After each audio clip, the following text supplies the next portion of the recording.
Olá, eu sou o Tiago Castela, investigador e professor auxiliar convidado em Arquitetura na Universidade de Coimbra.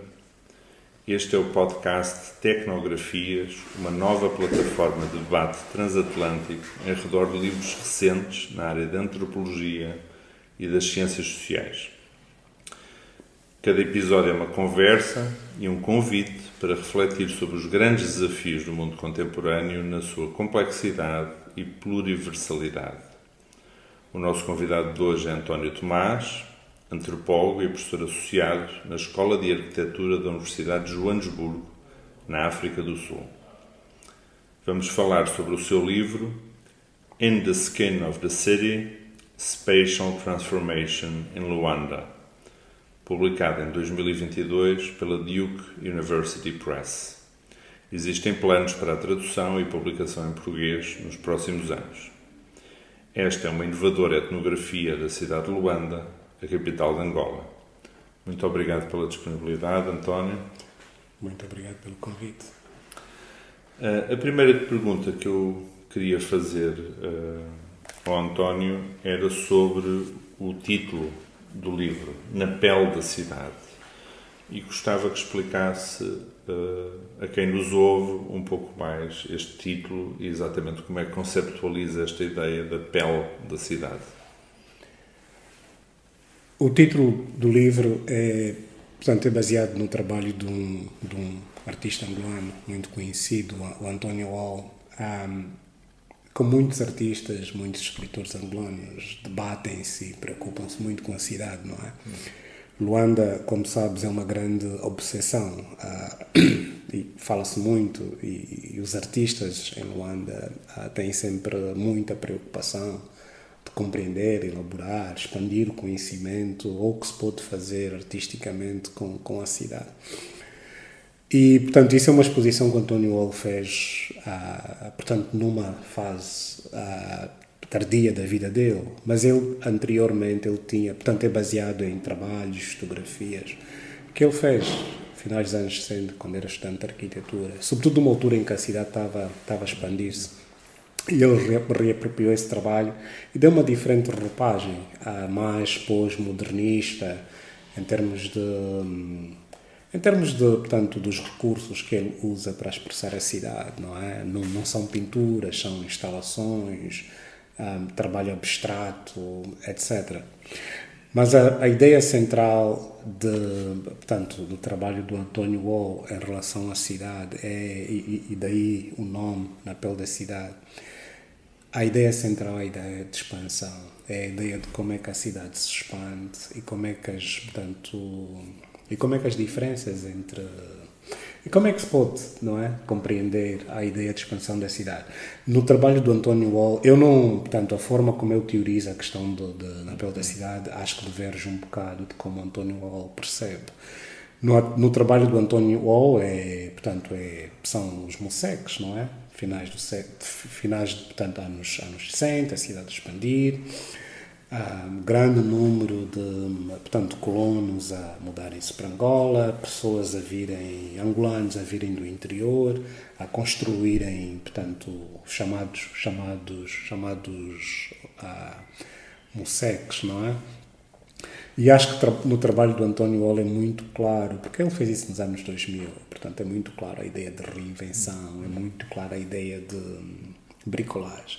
Como é que as pessoas usam todos aqueles materiais, os pneus, as chapas, o vidro, a madeira, para fazer as suas próprias construções. Para mim o que me interessa, e por isso é que eu começo exatamente com uma epígrafe do livro Cidade e Infância, do Londino Vieira, para mim o que me interessa é a ideia portanto, o meu conceito de pele é a ideia de separação. É o que separa o interior do exterior e é como é que a cidade cresce.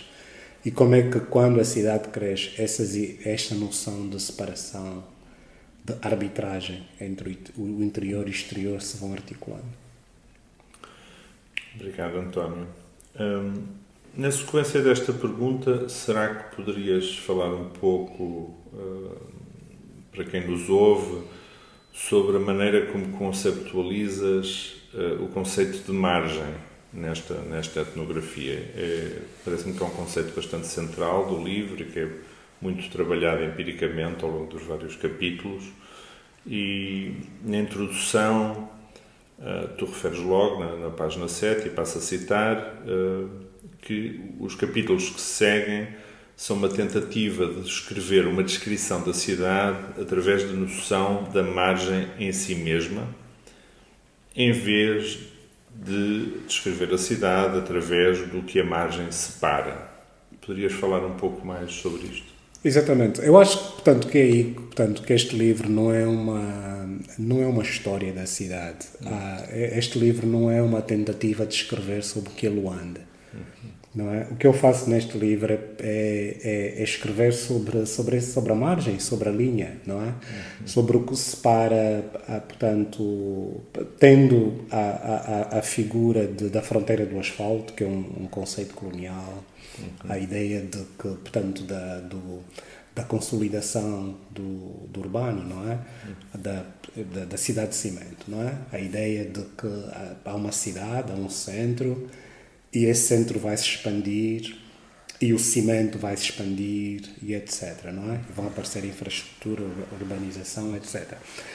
O que eu faço é precisamente fazer uma historiografia, uma historicização desta ideia, de como é que essa ideia aparece e como é que, em função disso, a cidade se vai transformando, não é? O que era central em finais do século... O que era marginal em finais, nos anos 50, passa a ser central. Portanto, nos anos 70 ou nos anos 80 ou mesmo, portanto, depois da independência, não é? Portanto, mas essa ideia de margem também é uma ideia plástica, é uma ideia aleatória, porque a margem vai mudando, não é? E no terceiro capítulo do livro, por exemplo, quando eu falo do rock santeiro, sim, e quando falo sobre as transformações urbanas que ocorreram em consequência da independência, não é? Eu digo como é que a ideia de margem se articula mesmo no interior da cidade consolidada, no interior da cidade de asfalto, não é?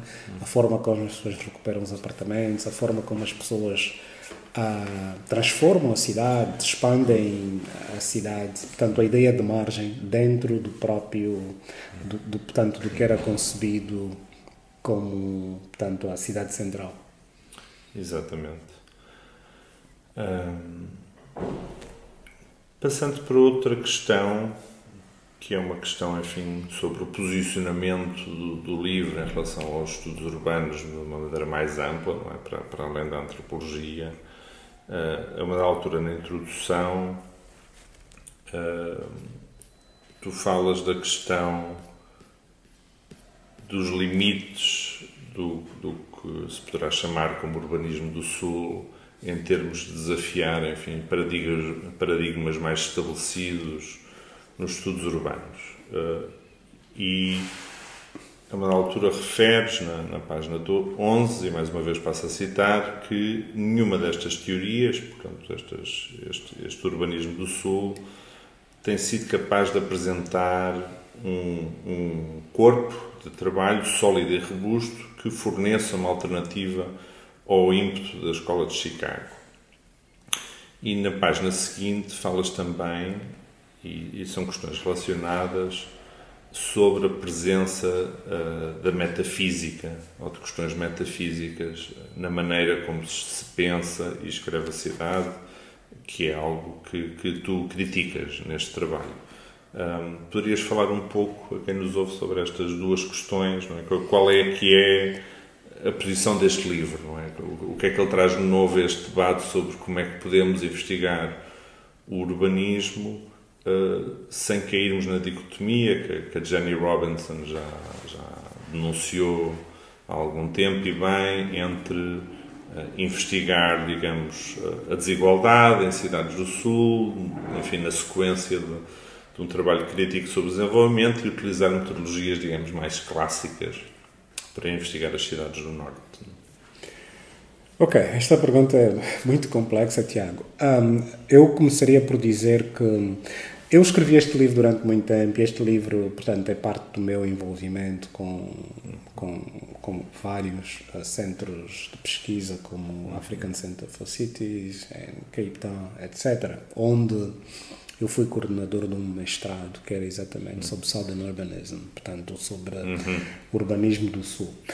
E uma das críticas que se fazem, portanto, é uma teoria que aparece em conversa, em contraposição, a teoria sobre as cidades do norte, etc. E uma das críticas que se fazem, que muita gente fez, é o facto do urbanismo do sul, a teoria do urbanismo do sul ser, na verdade, baseada em estudos empíricos sobre muito poucas cidades, não é? Sobre São Paulo, sobre Delhi, sobre Joanesburgo, etc.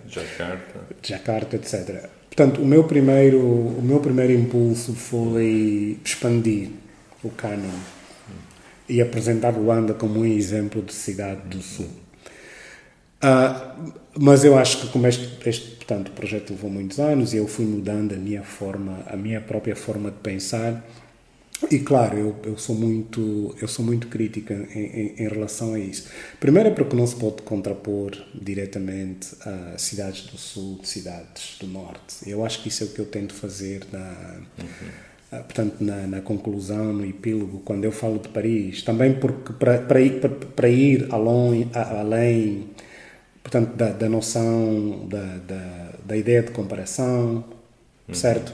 E do exercício que às vezes é muito fácil de fazer, de comparar Luanda a Maputo. Por que não se compara Luanda a Paris, não é? E eu acho que é aí que eu, portanto, eu acho, portanto, a minha ideia de cidade, a minha ideia de Luanda é muito marcada pela minha experiência, não é?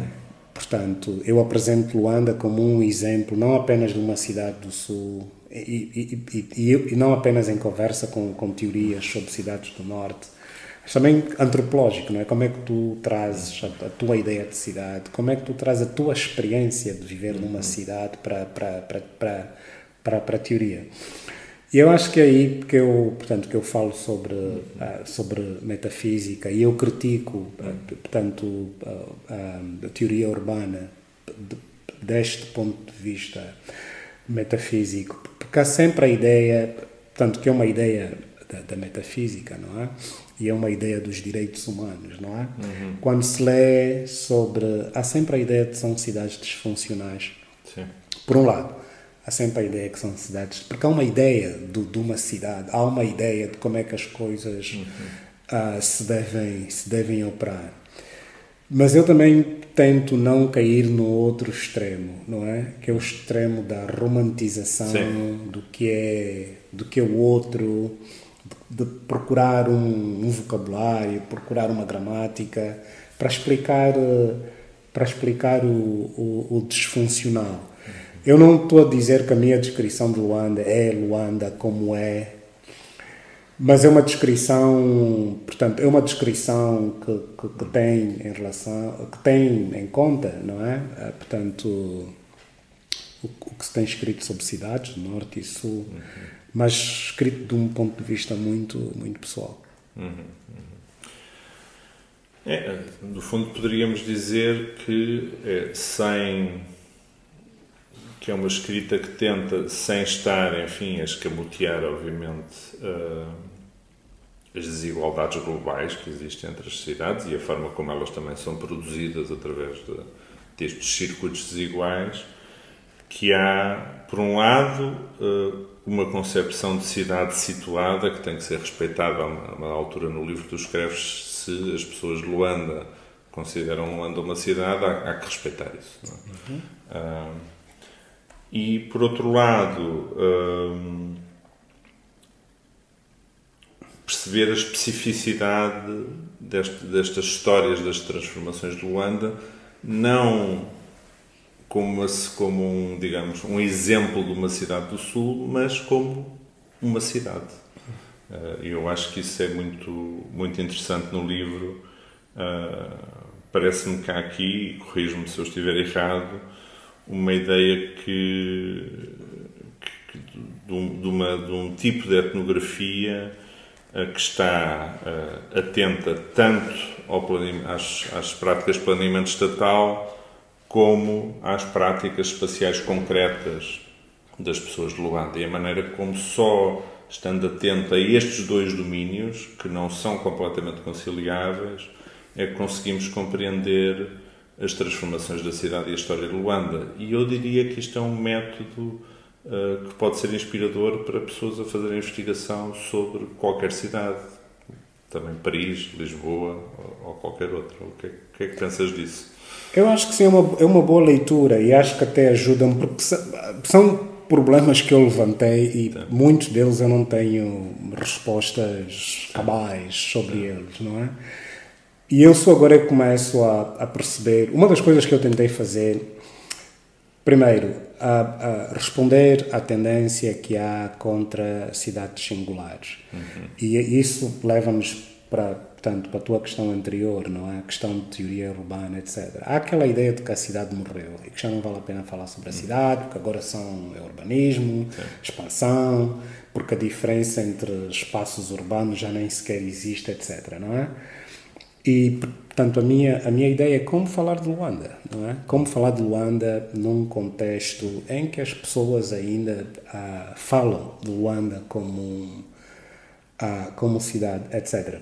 E em relação, portanto, isso acho que também tem muito a ver com, portanto, a ideia do urbanismo é uma ideia, não é? A outra ideia é também escrever um bocado contra a noção que é muito, muito comum agora. A teoria tradicional de estudos urbanos era muito específica, não é? A cidade e a cidade como singularidade, a escola de Chicago, etc. Não é? E eu não sei se o contraponto, portanto, hoje, eu não sei se o que tem feito muito hoje é que nem se vê muito, há um engajamento muito mais episódico com a cidade, porque há uma tendência de juntar várias cidades e procurar as forças centrais, explicar a cidade do ponto de vista mais comparativista, etc. E eu não sei se neste método não se perde um bocado o que se pode ter de explicar a historicidade e a singularidade de cidades particulares. Sim, destas, como tu mencionas a uma altura, não é? Destas montagens situadas, não é? Que encontramos na história de cada cidade e na sua especificidade. Continuando esta conversa sobre este tema, tu na coda, não é? Na última secção do livro, estás a recordar um passeio em Paris e depois comparas a tua experiência com a experiência de viver e de fazer pesquisa em Luanda e comparas a figura do flaneur, enfim, muito, muito celebrada na literatura e também na pesquisa, e a figura do ocupante como a figura mais apropriada para compreender uma cidade como Luanda. E, eventualmente, também para compreender uma cidade como Paris, diria eu. Ou pelo menos a sua história. Podes falar um bocadinho mais sobre estas duas figuras e como é que elas, enfim, marcam o teu pensamento sobre uma etnografia da cidade? Não? Sim, eu acho que, portanto, a introdução do livro é muito mais epistemológica, não é? De conceitos e como pensar conceitos, etc. E a conclusão, portanto, a conclusão eu acho que é muito mais metodológica. E a ideia do flaneur, eu acho que é uma tentativa de propor uma inovação metodológica. E eu acho que isso tem muito a ver, portanto, com a discussão inicial sobre teoria urbana em cidades do Norte e teoria urbana em cidades do Sul, não é? A questão básica é que métodos é que devemos usar para conhecer as cidades do Sul. Normalmente o que nós fazemos é usar os mesmos métodos que usamos nas cidades do Norte, que são cidades funcionais, etc. E claro, se uma pessoa vem com olhos de Paris, olhos de Nova Iorque, para estudar uma cidade como Lagos ou Accra, claro, não é? Há aí certas inconsistências que é preciso levar em consideração. A primeira coisa que eu tentei fazer é fazer um tipo de comparação que não é muito óbvio, não é? Comparar Luanda a Paris. A segunda coisa que eu tentei fazer nesta conclusão é pensar na ideia de comparação. O que é que se pode comparar? E daí, portanto, a citação, Calvino, etc. Não é? De como é que ele fala de Veneza, etc. E a ideia de que não se pode comparar porque o que nós entendemos sobre cidade, o que nós entendemos sobre qualquer coisa, isso é uma ideia filosófica, não é? O que nós entendemos sobre qualquer conceito tem profundo a ver com a nossa relação com este conceito, não é? Portanto, eu vejo Paris, e essa é a ideia, não é uma provocação, por causa da forma como a ciência está distribuída, não é muito comum e não houve muitas oportunidades para antropólogos africanos escreverem sobre cidades do norte, fazerem etnografia no mundo ocidental. Portanto, é uma provocação começar este texto com um passeio sobre Paris, exatamente para mostrar isso, não é? Para mostrar como é que Paris foi feito, como é que Paris foi consolidado, como é que Paris tem uma ideia de continuidade, mas que é uma ideia de continuidade urbana. Pode-se andar em Paris, mas que é uma ideia de continuidade que foi construída sob muita violência, sob muita destruição. O mesmo aconteceu em Luanda, colonial, pós-colonial. Há sempre uma tensão violenta na cidade.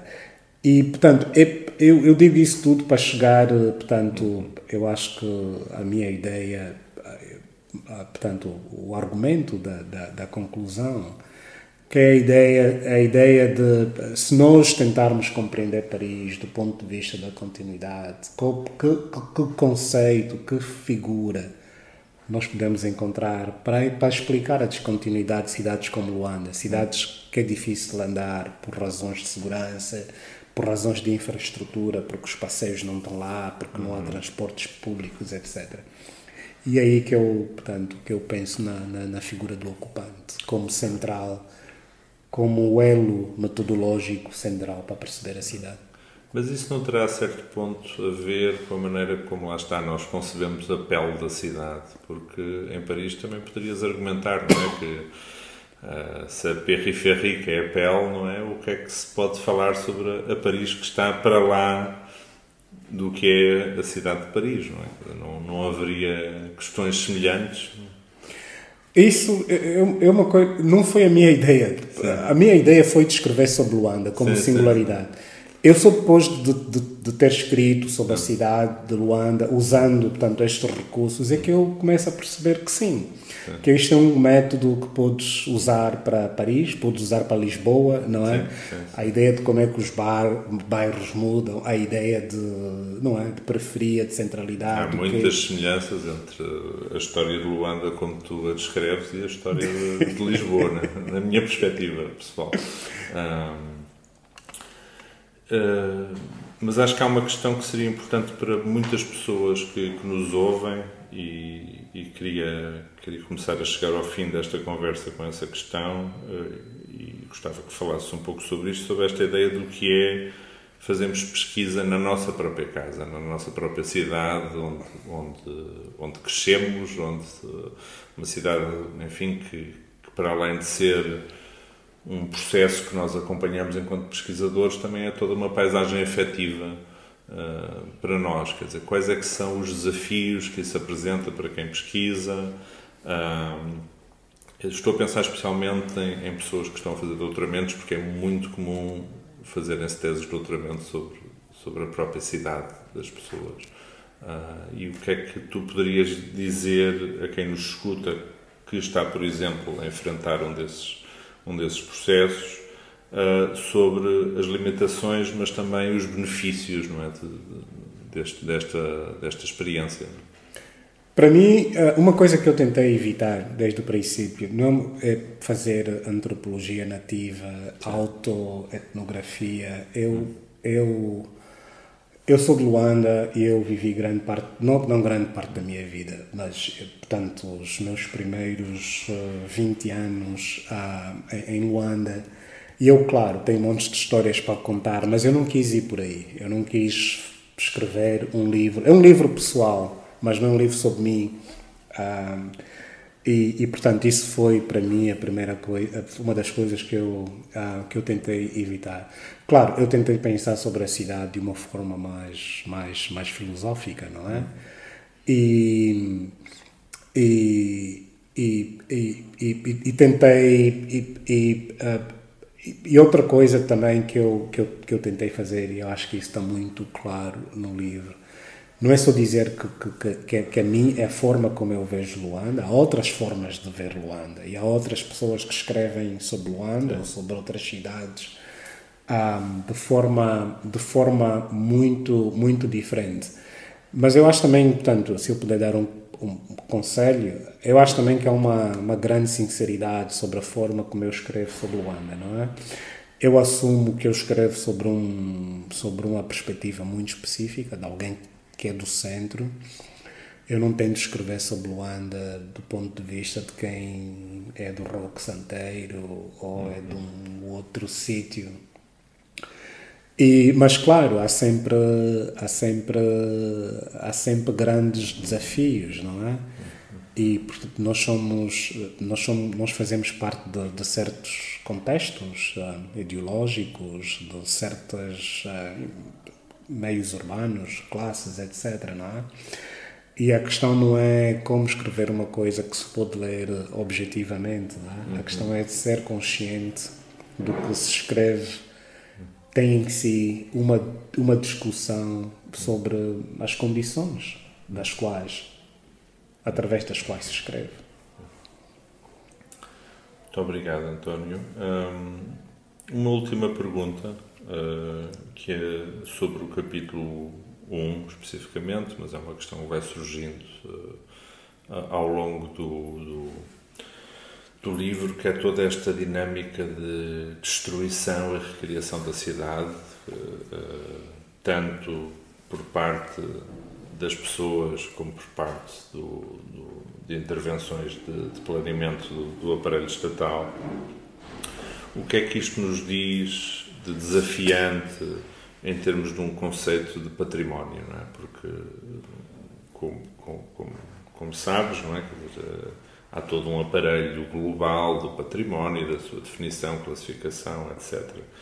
E é muito interessante aqui no livro como se vai descrevendo toda uma outra concepção luandense, poderíamos dizer, de património, que existe na prática. Mas o que é que poderíamos, enfim, retirar destas categorias situadas sobre o que elas contêm de um pensamento sobre o património, não é? Bom, o património tem uma grande relação com a história, não é? E no caso de Luanda, por causa da própria formação de Luanda, Luanda, como sabemos, é uma das cidades mais antigas, fundadas por poderes europeus em África. Portanto, é uma cidade central no processo de tráfico de escravos, etc. E eu acho que esta é a parte mais difícil, se calhar mais trágica, na discussão sobre património em Luanda. É que grande parte do património, ou grande parte do que, como dizes, essas grandes instituições entendem por património, é um património que muitos angolanos, muitos luandenses não estão interessados em preservar. E grande parte da discussão sobre património é uma discussão que passa também muito por classe. Claro que as pessoas mais privilegiadas em Angola, claro, gostariam de ter uma cidade que representasse a história da cidade. Mas para grande parte das pessoas em Angola isso não é uma prioridade, não é? E isso também é muito relacionado com a questão portanto, a questão económica, a questão dos recursos económicos, etc. Não é? E a questão de mobilidade, e a questão de como poder ver a cidade e o tipo de infraestrutura, o tipo de equipamento social, o tipo de cidade que quer ver, não é? E daí a ideia ou a naturalidade, com que se destroem objetos de património para se fazerem as grandes torres, etc. Muito obrigado, António. Chegamos assim ao fim da nossa conversa. Esperamos que tenha gostado. Acabou de ouvir um episódio do podcast Tecnografias, uma nova plataforma de debate transatlântico em redor de livros recentes na área da antropologia e das ciências sociais. Tecnografias é um podcast produzido pelo coletivo internacional SciTech Asia e apoiado pelo grupo de pesquisa Tecnociência, Sociedade e Ambiente do CIAS, Centro de Investigação em Antropologia e Saúde da Universidade de Coimbra. A sonoplastia é de Lívia Omeiro e de Raoni Arraes.